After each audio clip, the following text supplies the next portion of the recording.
Hey guys, Mr. T here for another ranking video. So if you haven't seen my animated top 10 list, go watch that one. I do a little preview or preface to both of these because I'm going to upload both these movies at the same time. But go watch that one first. I mean, you don't have to go watch that one first, but you should go watch it anyways because it's a good ranking list. It's got some controversy in it, and you guys know how some of my opinions have some controversy. But yeah, go watch that one first, then come back to this one, or don't. Doesn't matter, but yeah. So I'm going to do some ranking videos, and the other video explains all the background, so I'm not going to repeat it again here. So yeah, so let's go ahead and dive in. So this is my top 10 all-time favorite movie list. The other one was just animated movies. This is just anything. Animated, action, comedy, adventure, romance, rom-coms, whatever. It's just, if it's a movie, it could have made it on this list. So let's go ahead and dive in. There's some amazing movies on here. Some of them are nostalgia, some of them not, but let's dive in. So my number 10, there were several possible choices for this slot, and the reason I finally went with this movie was because of the movie. It was the one that launched its franchise. And don't get me wrong, this movie on its own, just on its own, definitely could crack my top 10 list. But the franchise that this movie started, easily one of my top 10 favorite movie franchises of all time, which that list is coming to, hint, hint. But oh my God, this movie was so amazing, and that is Kingsman, the Secret Service, specifically the first one. So then you have Kingsman Golden Circle, and then you have the Kingsman prequel one. I don't know why I'm drawing a blank on the name for it.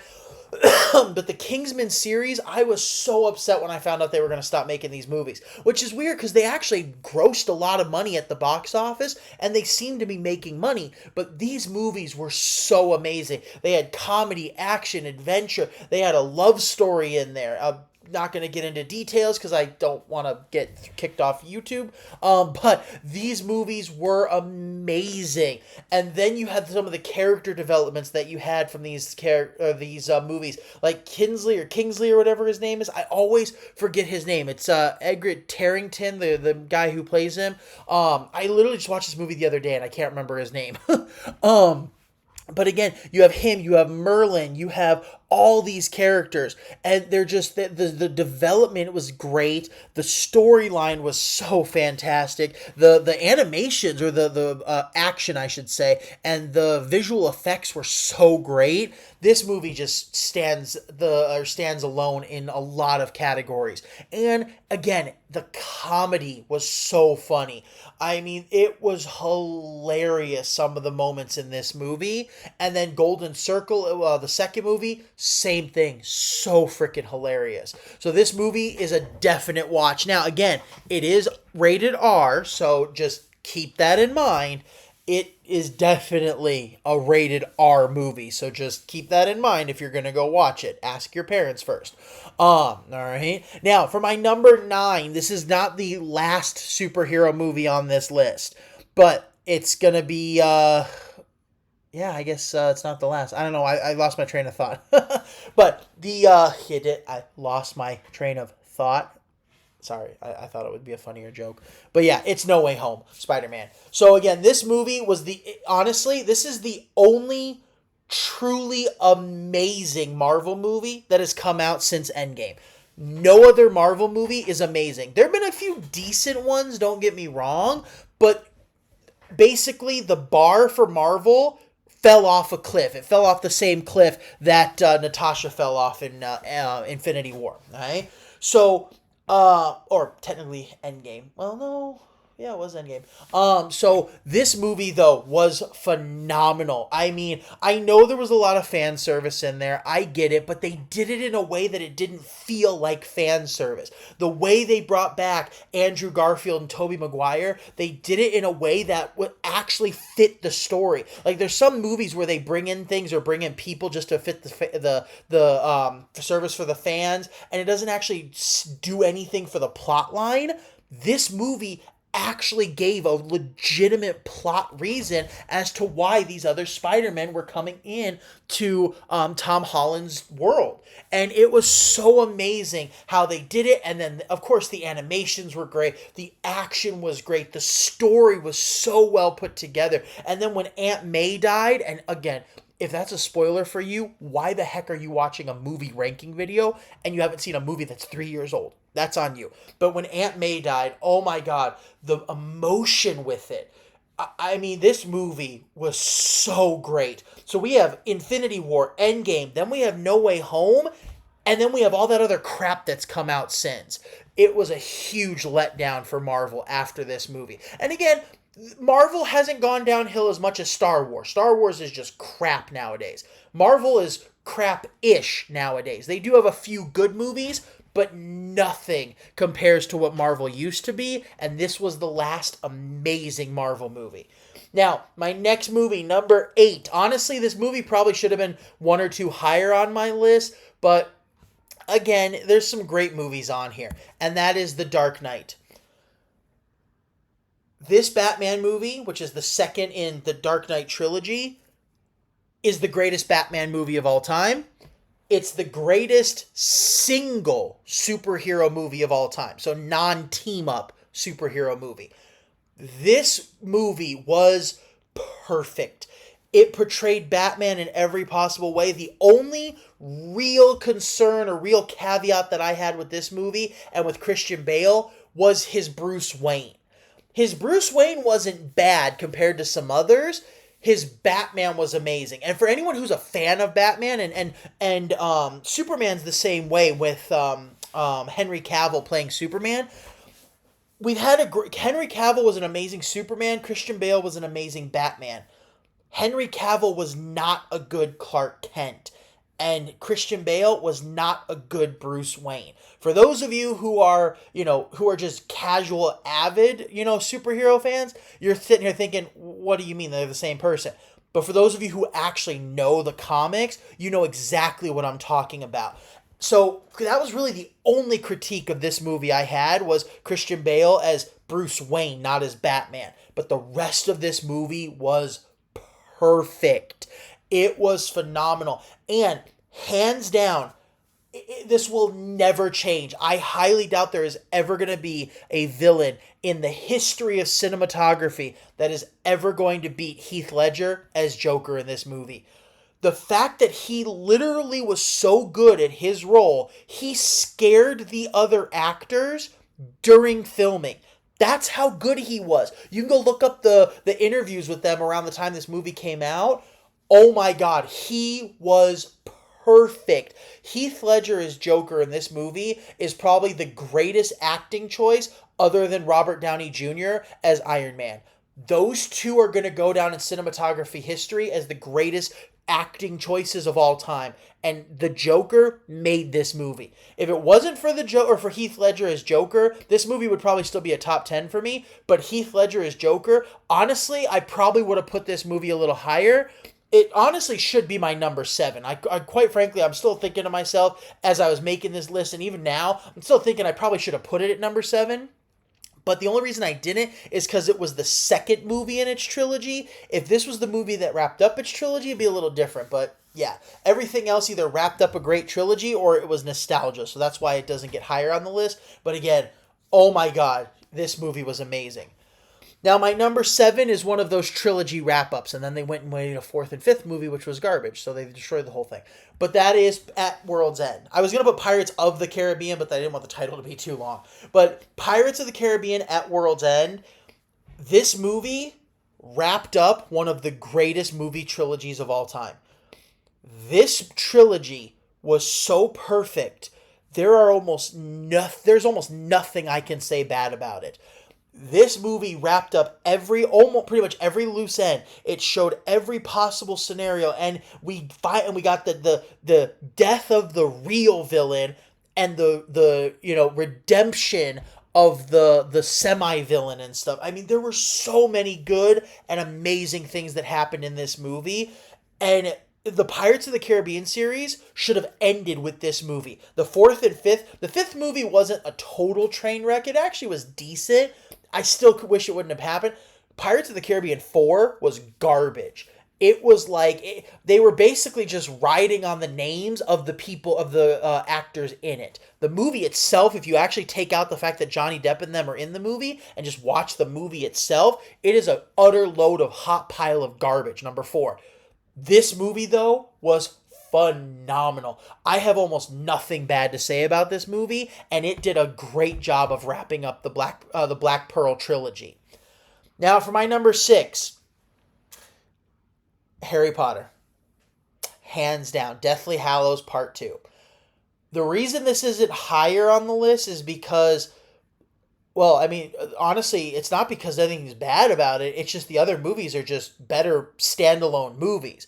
Again, Harry Potter is probably the only media franchise in my life that could attempt to surpass Pokemon as my favorite media franchise. Harry Potter and Pokemon are literally 1 and 2 on my list, and I don't think that is ever going to change.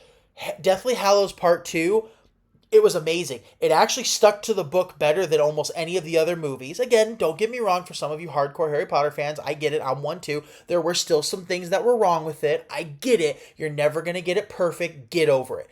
But this movie, oh my God, it wrapped up so many good endings. It finally gave Snape his redemption. We finally see that Snape was actually the good guy, or one of the good guys all along. I mean, there were so many times Harry could have died or something bad could have happened, and Snape was there keeping him safe for Lily's sake the whole time. I mean, this movie, again, it wrapped up a franchise for me that was going from when I was a little kid into adulthood. That's one of the big things for me is I got into the Harry Potter series when I was like 6 years old. This movie wrapped it up for me when I was an adult. And that's not the only movie on this list that's going to do that. But yeah, Harry Potter is the only media franchise, not movie franchise, but media franchise that could possibly surpass Pokemon as my favorite. Now, getting into my top 5. Okay? This was the last pure mainline good Star Wars movie. Again, I said mainline. There were some side movies that were good. This is the last good mainline Star Wars movie. And that's Revenge of the Sith. All right. What I'm about to say is going to be super controversial. And it's going to enrage a lot of people, especially some of the older, if an older person watches this. The Clone Wars is better than the Empire. 1, 2, and 3 are better than 4, 5, and 6. All of them are better than 7, 8, and 9. Don't get me wrong. But 4, 5, and 6, even if you imagine them with better graphics and better lighting, or not lighting, but better graphics and animations and all that, 1, 2, and 3 are better. In 4, 5, and 6, we get like 20 minutes of Star Wars. In 1, 2, and 3, we actually finally get the war in Star Wars. The Clone Wars are the phenomenal, superior series, and anyone who only watched the movies, you're going to argue. Anyone who has seen the Clone Wars TV series, which is not a kid's show, and if you've seen it, you know exactly what I'm talking about. There's literal assassinations, murders, terrorism, slavery in this TV show, and again, it truly fleshed out all the backstory. If you watch that and then come watch Revenge of the Sith, oh my God, it blows your mind and opens your world. When they did the 20th anniversary release, I went opening night with my son to see this. This is one of the greatest movies of all time, obviously because it's number 5 on my list, but it is the best thing Star Wars has ever done. This movie is phenomenal. And it blows Return of the Jedi and Empire Strikes Back and New Hope. It blows them out of the water. Those 3 movies were, don't get me wrong, they were good. They were good movies. I'm not saying they weren't. But Episode 3 was so much better. And the whole Clone Wars series, I hate how we're still doing Empire First Order crap. Let's go back to the era of the Jedi. And I don't even mean the clones. Let's go all the way back. Let's go back to the Sith Wars, and let's go back to the era where the Jedi and Sith were fighting, and before the Rule of Two and all that. And I'm going to get off this soapbox because I can go on this forever. I'm a huge Star Wars nerd, and what they've been doing to Star Wars recently, it kills me inside.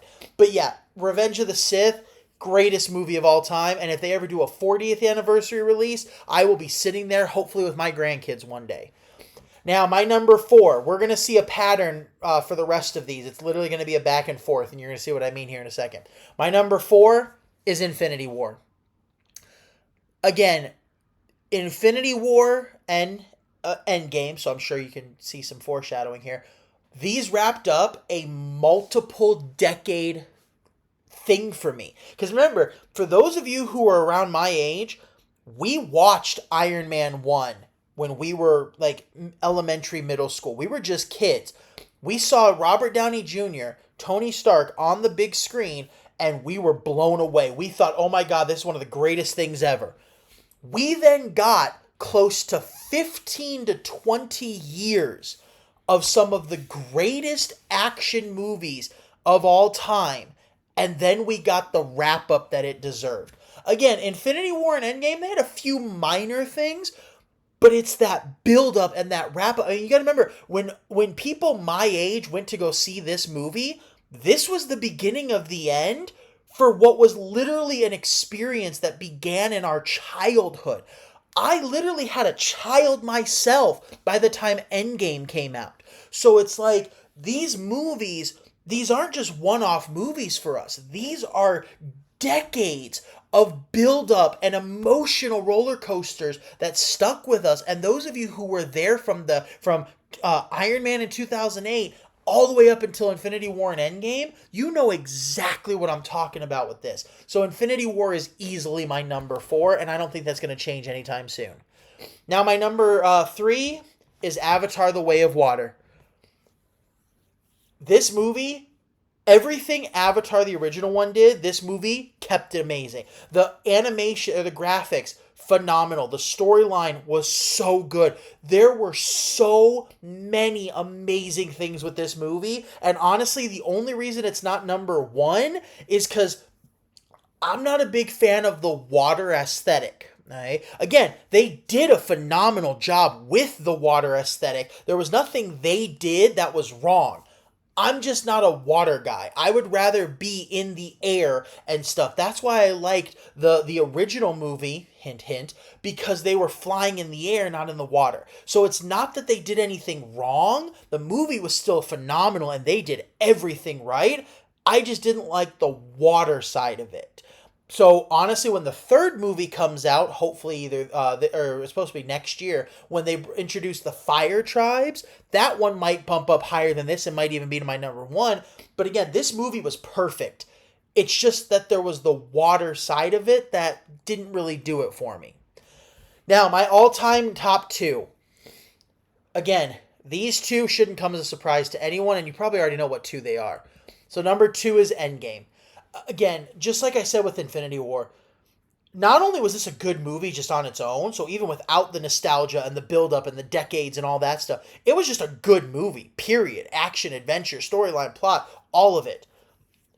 But when you add in the fact that I remember going to the movie as a little kid in 2008 to see Iron Man, then Iron Man 2, and then Thor, and then Captain America, then Thor, and all these other movies building and building, and you start to build this universe, something that has never been done on this scale before. And then you start to introduce other characters from their movies into other people's movies. I mean, the build-up, the expense or the suspension of it, it just got to the point where when it finally happened, when the climax finally hit in this movie, anyone who has been there since the beginning knows exactly what I'm talking about. Those of us who can actually remember sitting in the theaters in those early days and then watching it grow and now being able to experience this stuff with my son, it's never gonna go away for me.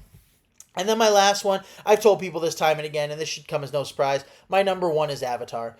I mean, I saw this movie 27 times in theaters. I think like 6 or 7 of them were in IMAX. Don't worry, I didn't waste my money. I had a friend who worked at Harkins and they gave me free tickets. They didn't sneak me in. They were giving me approved tickets that they were given. So just throwing that out there. I don't want to get anyone in trouble. Not that anyone would even know who it was. But again, I saw this movie so many times. I saw it in 3D. I saw it in the re-release. I saw the theatrical extended version. I own 2 copies of the extended version that makes the movie 3.5 hours long. And I'm not going to lie, and some of you probably already know this, I knew how to speak Na'vi for a while. Like, I literally learned it. I actually had a conversation at a convention once with a guy in Na'vi. boy, was I never going to find a girlfriend doing that. Okay? So, some of you get it. Some of you are probably thinking, that's rude to say. Well, get over it. It's a joke. But oh my God, this movie, I mean, in 2009, this was the greatest graphics that had ever been done in the history of cinema. In 2025, it's still some of the greatest graphics that have ever been done in the history of cinema. Honestly, this movie in 2009 still looks better than 80% of the movies coming out today. And it's what, 19 or 15, 16 years old. Eh? I mean, this movie's going to be 2 decades old, and it's still going to be better than most movies nowadays in terms of graphics and such.